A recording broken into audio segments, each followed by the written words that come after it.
Hi, welcome to our live chat on transportation issues in Baton Rouge. I'm Diana Samuels with NOLA.com and the Times-Picayune, and we have Jamie Setz from the Capital Region Planning Commission and Lawrence Lambert from Stantec, a consultant who's worked extensively with the mayor's office and the city on various transportation issues around the region. So I'm going to turn it over to them. You guys can please leave your comments in the comment section on the story, and I'm going to start the chat off with some of my own questions, and we'd love to hear yours as well. Thanks so much.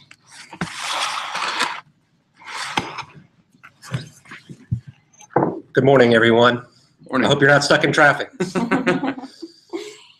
So we had one person in our comment stream bring up the loop. So I was wondering if you guys could start off by talking about where the loop stands right now, what's going on with that. It's something we've been talking about for a long time. Sure. The environmental impact statement for the Baton Rouge Loop is currently at the Federal Highway Administration legal section at headquarters up in Washington, D.C. We are expecting final comments back from them any day, and hopefully that environmental process will be finalized and a corridor will be selected in the near future. So the loop is ongoing and it is active. So one thing I wanted to ask about is what do you both see as the most exciting things going on right now, the most exciting projects or things that are in the works that you think are really going to make a difference? Well, there are certainly a lot of projects in Baton Rouge that are in the planning stages, all the way up through implementation. Of course, we've seen great relief in congestion from the widening of the interstates that have recently been completed. And we are actively looking at widening interstates, and we are also looking at new bridge locations for potential bridges. That's why the environmental impact statement for the loop is so important, because 3 of the potential bridge locations were very in-depth looked at through the loop process. So we should be coming out soon with 3 locations that will hopefully, at least one of them will be very viable. Yeah, and a few other projects. The Green Light program was very, very successful, and there's a lot of good projects that came out of that just in time to receive the population growth from Hurricane Katrina. So that was very timely for us. But there's some other projects that are not just widening projects, but some kind of safety projects and livability projects that are really excited about. Government Street is one of them, River Road downtown, and Nicholson Drive corridor from downtown to LSU are 3 projects that are going to really change how we look at transportation and livability. So we've heard a lot about Government Street. We know that road's going to be narrowed and down to 3 lanes with the turn lane in the middle. But what about Nicholson and River Road? We haven't really heard much about what the plans are for those. Yeah. Well, River Road right now is being improved in front of the Science Museum, where it is going down to 3 lanes with the center turn lane, and there'll be some bike lanes, and then and that goes to Florida Street, and then and sometime next year from Florida Street to Hollywood Casino, the road diet will be continued, and there'll be bike lanes that'll tie into a new bike trail that's going to go up on the levee, tie into the IBM building. Nicholson Drive, we're looking at doing some sort of transit, whether there be a tram or a streetcar, that'll connect to the new water campus, the new development, the district, and ultimately go to LSU. And that route will also go downtown. And so all of those together are going to really create a very urban fabric. Yeah, the Nicholson corridor most recently was awarded a Tiger grant. That's not LSU Tiger, that's a national submission, and we received almost $1.7 million to start the modern streetcar study along Nicholson. And that's in conjunction with some previous earmarks that CATS had received back in 2006 to study some high capacity corridors in Baton Rouge. They've been recently given the go-ahead by the federal government to use that money on the Nicholson corridor. So they will be doing actual implementing stops along there and building them out for the future high capacity transit corridor. And then also along Nicholson, CATS is currently in negotiation with Le Berge Casino to start a limited route express service between downtown Baton Rouge and Le Berge, and that's going to open up a whole new corridor for transit in the Baton Rouge area. Okay.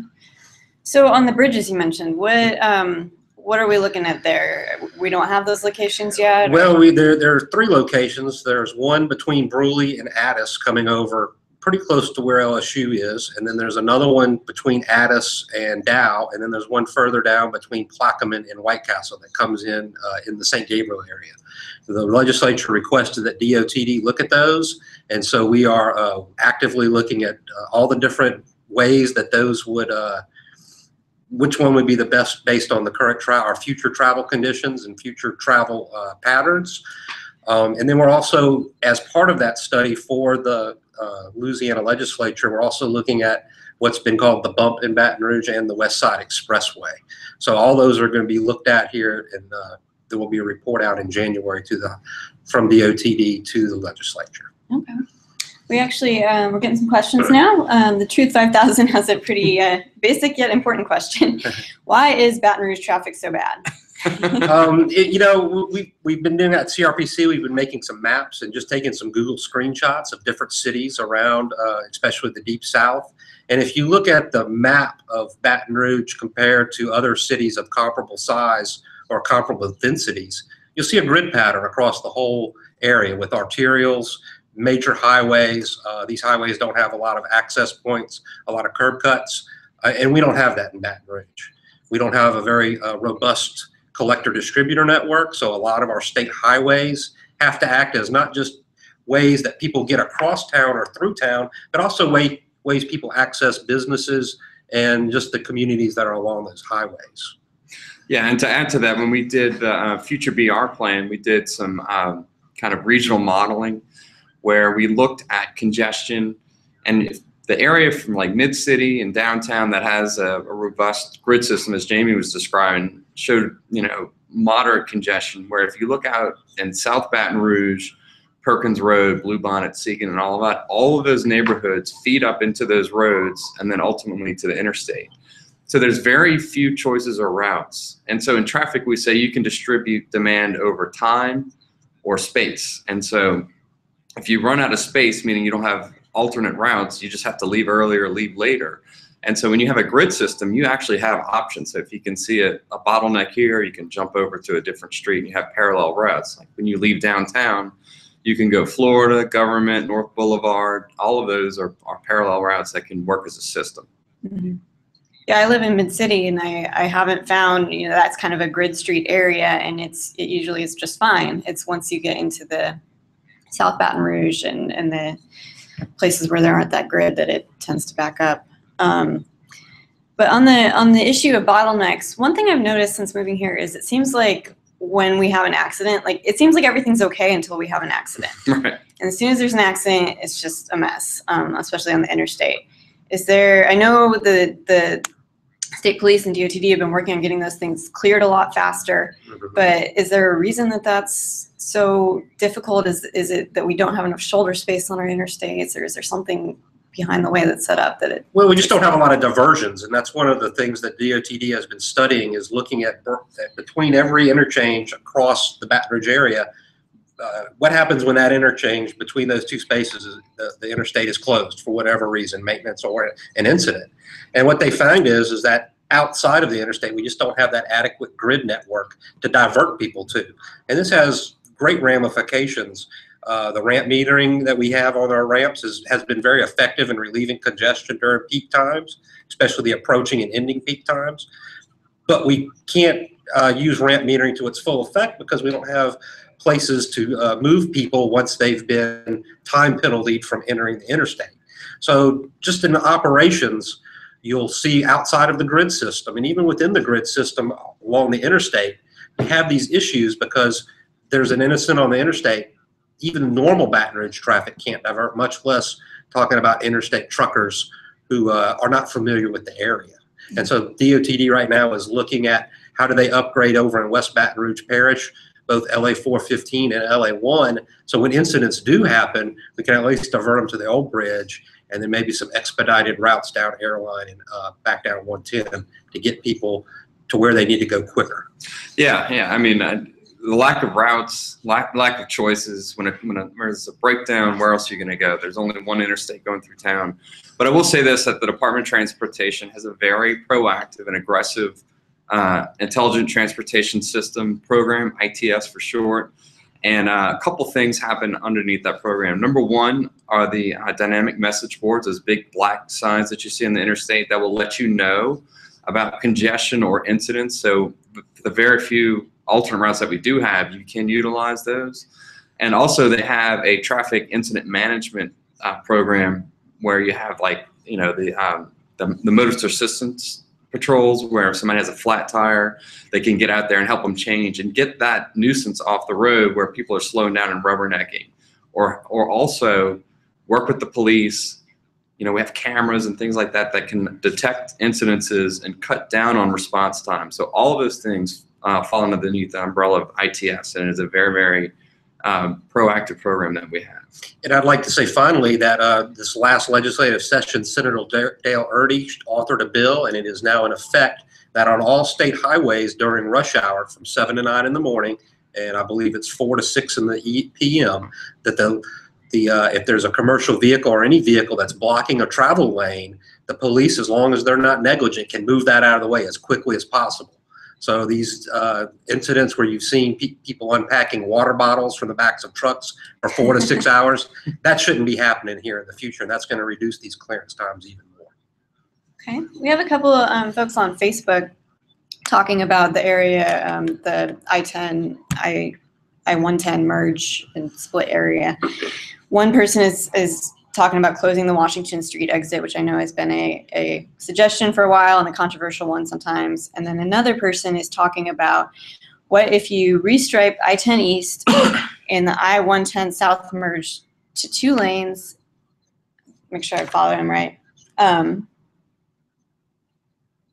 He says, restripe I-10 East and I-110 South merge to 2 lanes so that it's 2 lanes on I-10 East and 1 lane on I-110 South, since I-110 is just a spur and people can get off there. Is that a feasible solution? And what about Washington Street? Well, I'll talk about the merge first. Sure. There are a lot of places around the United States, especially in the upper Midwest, where the inner lanes merge together when these types of things happen. So the DOTD right now is conducting a study to look at using the left-hand lane of I-10 East and the right-hand lane of I-10 1 South and have those merge together.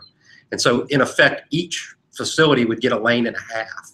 I've asked, the people that are studying that, why wouldn't the main line have at least as many lanes as a spur? Mm-hmm. And so that's going to be looked at. It's done in other places. It's just not normal here in Louisiana. And as far as the Washington Street exit, Washington Street exit is a very sensitive subject because you have a very historic Black community, the Old South Baton Rouge, and they feel that their history was negatively impacted by the interstate going through their neighborhood.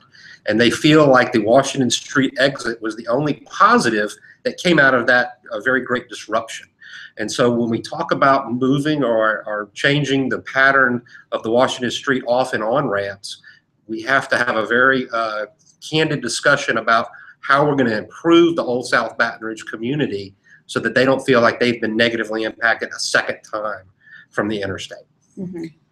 Yeah, and I mean, in fact, it's part of an environmental clearance checklist that you have to go through. It's called environmental justice. And so you need to make sure that you haven't,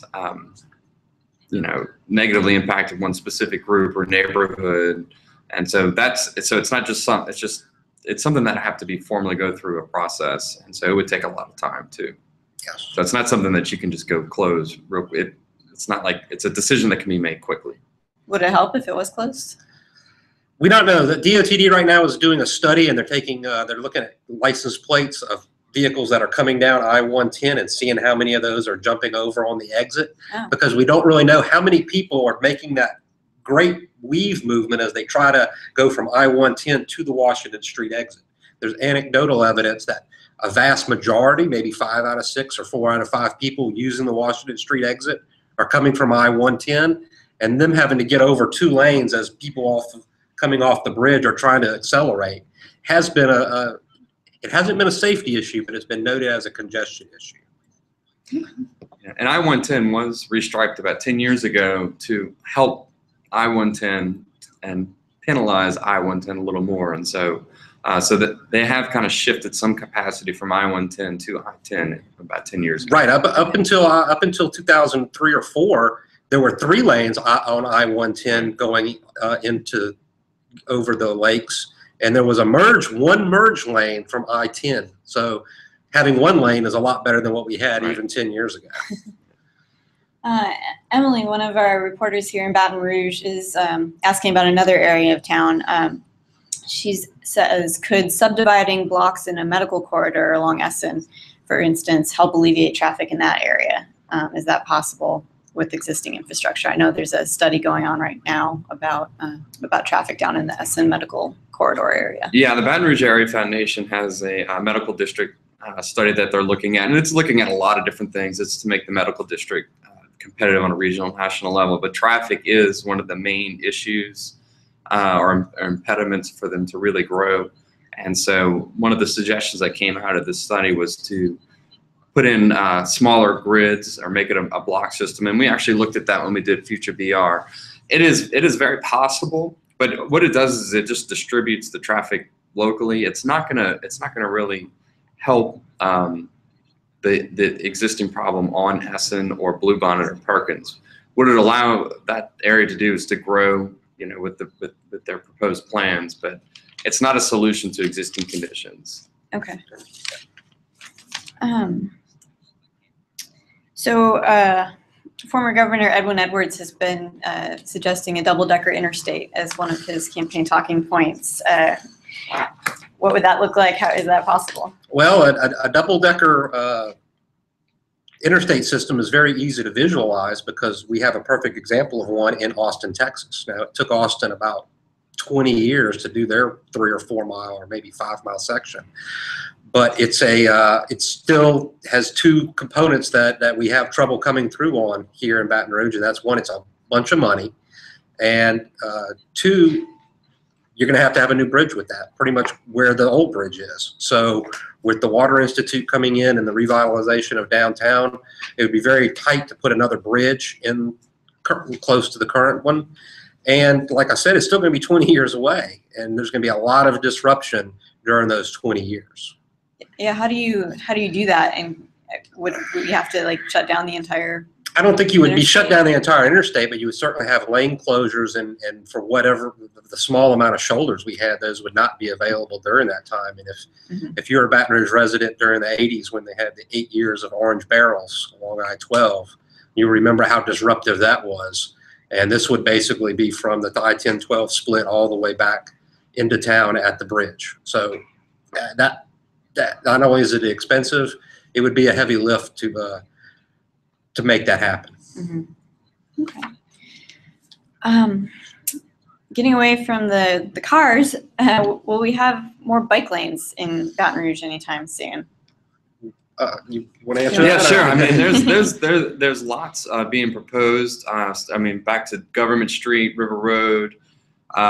Those are going to go from 4 to 3 lanes. And one of the main reasons that we're doing that is safety. That a 4-lane undivided road with all the left turns and things like that causes crashes. And so doing the road diet, the #1 focus there is safety. But a great benefit is that you are vacating a travel lane. And so what can you do with it? You can expand the sidewalks, you can put in parking, but probably the most cost-efficient thing to do is put in the bike lanes. And so we're going to pick up 6 miles on Government Street, and then we'll pick up probably a half a mile downtown. And then you have the Baton Rouge Greenway, which is being shepherded by the Downtown Development District. That's one of their projects right now, which is going to connect LSU Lakes through downtown, the Capitol Park, all the way out to Memorial Stadium. And so that's going to add about 8 miles of exclusive bike and ped lanes. And so, and then you have the bike trail on top of the Mississippi River that was just extended down to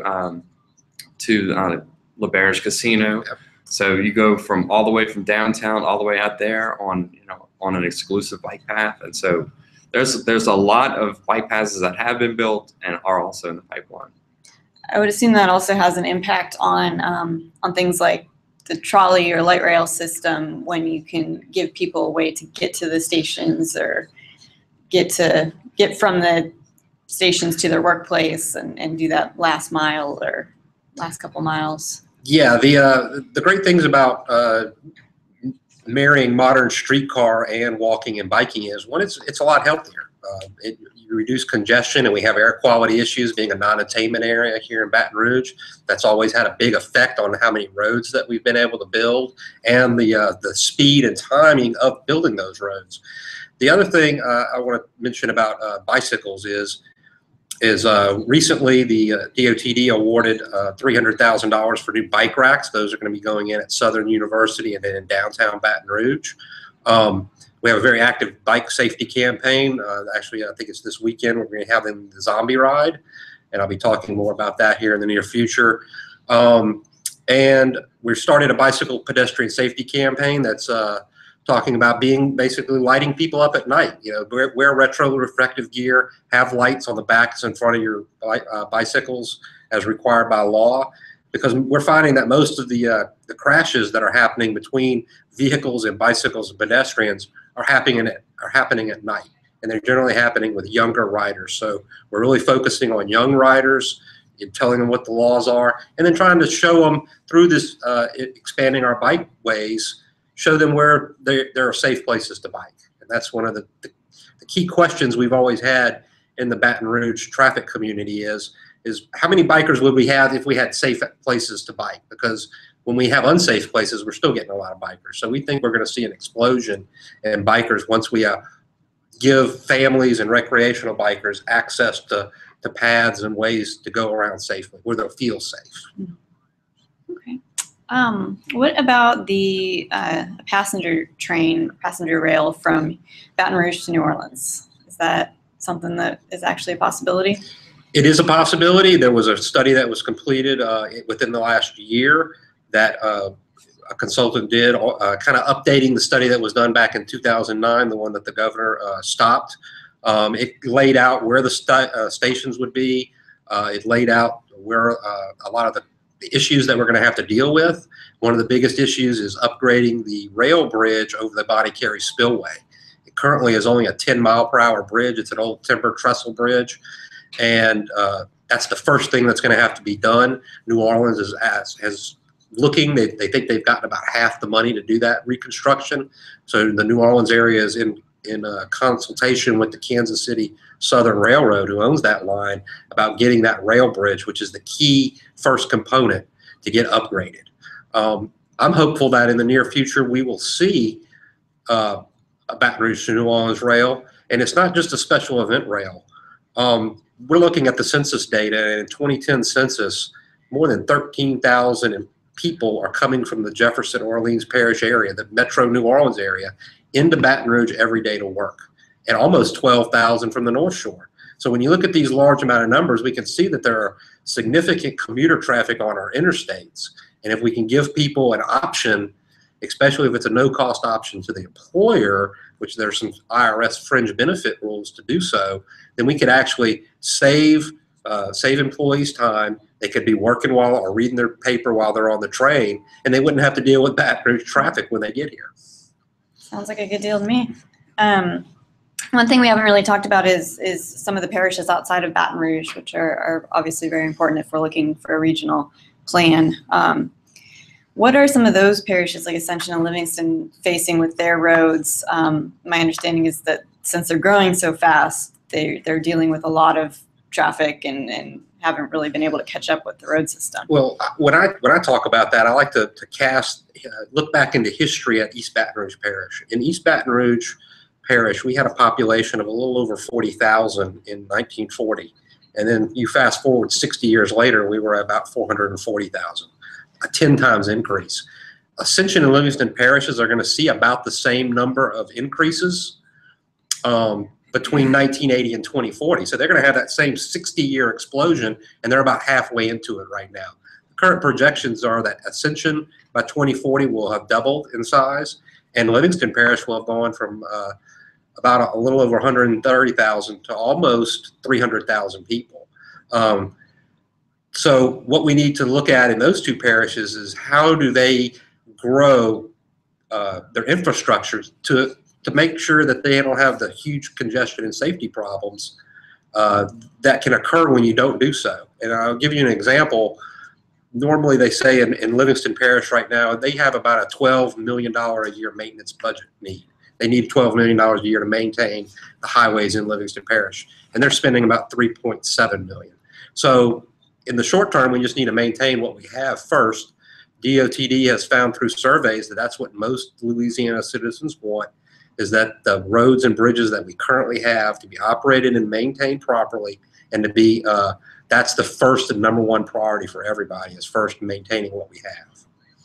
Yeah, and to add to that, I think when you see a lot of parishes that are growing really quickly, most of their main roads are state highways that are controlled by the Department of Transportation, whereas a kind of a city that's more urbanized has a lot of local roads, local control. And so, DOTD is charged with, long range mobility, farm to market type roads, things like that. They're focused on commerce, whereas cities are looking at more of developing land, having businesses and things like that. And so sometimes the two can compete. And so when you're not the master of your own destiny, it's hard to steer the direction of your parish when another agency is in control of those roads. Mm-hmm. One reaction we get sometimes when we talk about this traffic and studies and all that is, so many studies. When are we actually going to see something happen? Yeah. What does it take to actually? We've done all of this work. We have Future VR. We've got the IBM folks in town analyzing this stuff. How did we actually make change happen? Well, I would say in Baton Rouge we have. We took an existing pothole tax and bonded it out under the Green Light program, and they have done over 20 capacity projects. And so we really have seen a lot of infrastructure growth in Baton Rouge in the last 10 years. The thing about traffic and why is traffic so bad, we treat it like it's an invading army that comes in and it's a hostile takeover, but we are the traffic. Me, Jamie, and Jamie came over here and all of us, we get in our cars, we occupy the roads. And so it does get a little frustrating in terms of, why do we have to study it to death? But you need to understand the problem, because if you just spend money on widening roads or adding lanes, you may not be solving the problem. In fact, sometimes you can make things worse. When you looked at I-12 and how that lane used to drop, it caused congestion because it really wasn't the most efficient design. And so you want to make sure you're doing it right. When you build a house, you do house plans. When you go to a football game this weekend, we're going to have a game plan. We're just not going to show up and play football. And so I know people get fatigued of hearing about plans, but if you don't take the time and spend the resources on figuring out what the exact problem is, you might be solving the wrong problem. That's a very good point. And plans also show you how effective you are. The DOTD, the last time they had done a statewide plan was in 2003. The first mega project list on that plan, the mega project priority A, 18 of the 22 projects have been built or under construction right now. So because they had a plan, they actually managed to, and through Katrina, even all the great tumult, they went ahead and built things and made improvements to the state's transportation infrastructure, and now they're finalizing that plan right now. They're actually talking funding with the legislature on how that plan will look. But in the 10 years, we've had great events that have happened.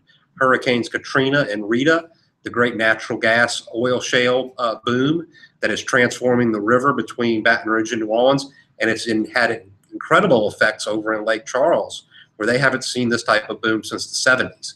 So there are a lot of issues that come up, and we need to. One reason we have plans is to respond to those. Those weren't even on the horizon 10 years ago, and we just have to look at them again and then find out what do we need to do to go forward, and that's what we're actively doing, both at a local, regional, and state level. Okay. I think that's a great place to wrap up. I don't know if there's anything else you guys wanted to mention, if you want to give a shout out to the zombie ride coming up. Yes, we're going to have a zombie ride soon. Google Zombie Ride Baton Rouge.